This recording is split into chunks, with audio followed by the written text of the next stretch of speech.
Ex-MPP నిత్యానందన్న గారికి, దాంతోపాటు వేదిక పైనున్న పెద్దలు గౌరవనీయులు, ఏదైతే ఎన్ఎస్ఐ స్థాయికి వెళ్లి యువజన కాంగ్రెస్ రాష్ట్ర అధ్యక్షునిగా, దాని తర్వాత శాసనసభ్యునిగా, దాని తర్వాత పార్లమెంట్ నియోజకవర్గ ఇన్ఛార్జిగా, ఏఐసిసి సెక్రటరీగా, ఈరోజైతే అతి చిన్న వయసులో సిడబ్ల్యూసి ప్రత్యేక ఆహ్వానితులు లేకుండా ఎంతో మంది నాసొంటి యువకులకి స్ఫూర్తిదాయకుడు మా అన్న వంశీచంద్రెడ్డి అన్న గారికి, దానితో పాటు ఏదైతే మీ స్థానికంగా మీ అందరి అభిమాన నాయకుడు మా ప్రియమైన అన్న జడ్చర్ల నియోజకవర్గ శాసనసభ్యులు అనిరుద్ రెడ్డి అన్న గారికి, ఎప్పుడు ఏ కష్టం వచ్చినా నేను నీ వెంట ఉంటా అని చెప్పి మరొక సోదరుడు మా అన్న మత్తల్ ఎమ్మెల్యే ఏదైతే శ్రీధర్ అన్న గారికి, దానితో పాటు అహర్నిశలు నా పోరాటంలో నాతో పాటు నేను నీ వెంట ఉన్నా, అధైర్యపడకు తమ్ముడా, నీ వెంట యువజన కాంగ్రెస్ ఉందని చెప్పి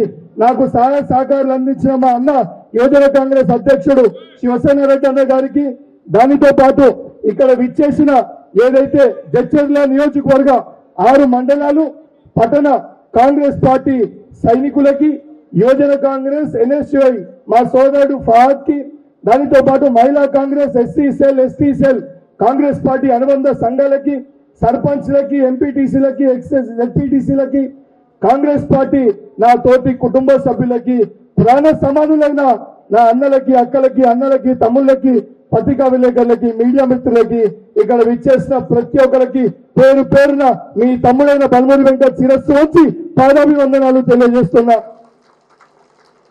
ఏదైతే కష్టకాలంలో పార్టీ కోసం కష్టపడితే తప్పనిసరిగా పార్టీ గుర్తిస్తుందనే దానికి నిదర్శనం ఈ రోజు మీ మధ్యలోకి వెళ్లి ఈ రోజు కాంగ్రెస్ పార్టీ ఎమ్మెల్యే కోటాలో ఏదైతే ఇక్కడ ఉన్న అన్నలు నన్ను ఓటేసి గెలిపించి ఎమ్మెల్యే కోటాలో ఎమ్మెల్సీగా భారతదేశంలోనే అతి చిన్న వయసులో ఏదైతే మొత్తం భారతదేశంలోనే అతి చిన్న వయసులో ఎమ్మెల్సీ అవకాశం కాంగ్రెస్ పార్టీ ఈ కార్యకర్తకి కల్పించింది.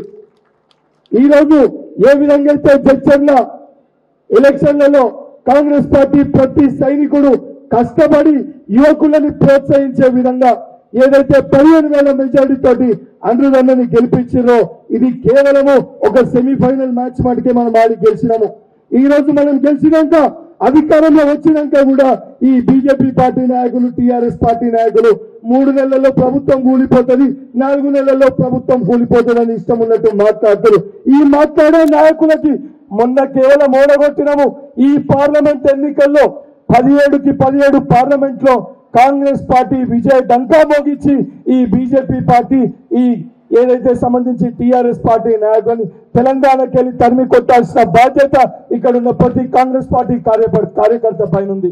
దానికంటే ముఖ్యంగా ఏదైతే ఈ పార్లమెంట్ లో ఏదైతే ప్రాతినిధ్యం వహిస్తూ ఈ రోజు తెలంగాణ రాష్ట్రానికి మొత్తానికి ఒక యువ నాయకునిగా, ఏదైతే పేద బడుగు బలహీన వర్గాలకి ఆశా జ్యోతిగా, ప్రతి కుటుంబంలో ఒక పెద్ద కొడుకై ప్రతి ఒక్కరి కష్టాలు తీరుస్తున్న మన రాష్ట్ర ముఖ్యమంత్రి రేవంత్ అన్న గారు ఇదే పార్లమెంట్కి వెళ్ళి ప్రాతినిధ్యం వహిస్తారు.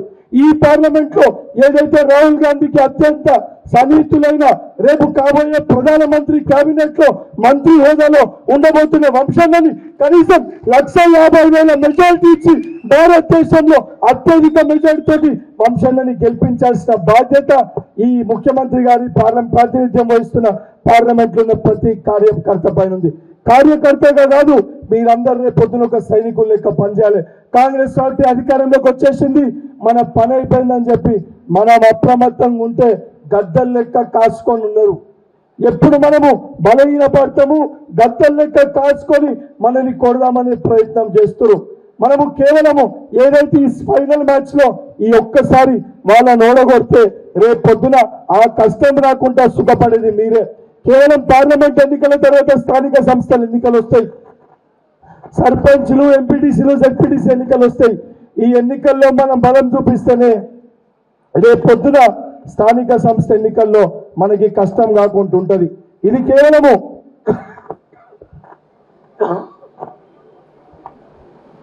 వంశాన్ని గెలిపించనీకో, వంశన్న కోసమో కాదు ఎన్నిక. ఈ ఎన్నికలో మీరు చేసే కష్టము రేపు పొద్దున మీరు ఎంపీటీసీ, జెడ్పీటీసీ, సర్పంచ్ గెలవడానికి మీకు సులువైతుంది.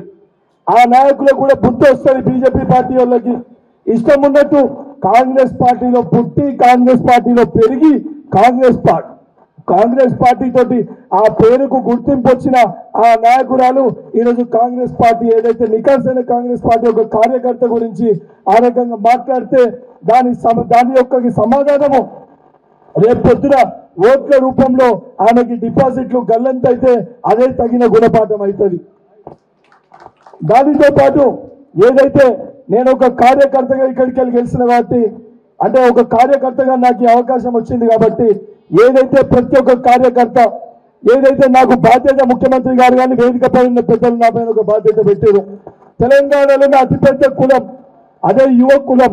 ఆ యువ కులానికి ప్రాతినిధ్యంగా అతి చిన్న వయసులో నాకు ఎమ్మెల్సీ ఇచ్చారు.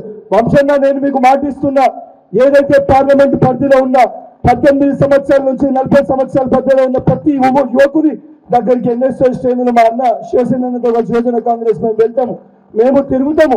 ఎందుకంటే మిమ్మల్ని స్ఫూర్తిగా తీసుకొని మేము ఎన్ఎస్ఐ రాష్ట్ర అధ్యక్షులుగా మేము గెలుపొందడం జరిగింది. మిమ్మల్ని గెలిపించుకోవాల్సిన బాధ్యత కేవలం ఎమ్మెల్సీగా కాదు, ఒక ఎన్ఎస్ఐ రాష్ట్ర అధ్యక్షునిగా మాపై బాధ్యత ఉంది. వీలైనంత సమయాన్ని ఇదే పార్లమెంట్ లో కేటాయిస్తాము. అన్న తిరుగుతుంటే అన్నకి వీలైతే 2 భుజాలు లెక్క ఏదైతే అన్న 2 చేతులు లెక్క కుడి చేతు ఎన్న చేతులు లెక్క ఎన్ఎస్ఐ యువజన కాంగ్రెస్ మీకోసం తిరుగుతుంది, మీ పక్షాన పనిచేస్తుంది. ఇక్కడున్న ప్రతి యువకుని మేలుకొల్పి వంశాన్ని గెలిపించుకోవాల్సిన బాధ్యత ఇక్కడున్న ప్రతి యువకుని పైన ఉంది. ప్రతి యువకుడు సైనికుడై కాంగ్రెస్ పార్టీ ఎన్నికల కోసం మీ పార్లమెంట్ లో పనిచేస్తాడని చెప్పి మాటిస్తూ నా ఎమ్మెల్సీగా నేను అయిన తర్వాత మొట్టమొదటి నియోజకవర్గము మా అనురుదన్న నియోజకవర్గానికి వచ్చిన ఇంత ఘన స్వాగతం నన్ను ఇక్కడికి తీసుకొని వచ్చిన మా వంశన్నకి, నాతో పాటు వచ్చిన మా శ్రీయరన్నకి ఇంత ఘన స్వాగతం ఏర్పాటు చేసిన మా అన్న అనురుదన్నకి, ఇక్కడున్న నా తోటి కాంగ్రెస్ పార్టీ కుటుంబ సభ్యులందరికీ పేరు పేరున మరొక్కసారి శిరస్సు వచ్చి పాదాభివందనాలు తెలియజేస్తూ ముగిస్తున్నాను. Thank you.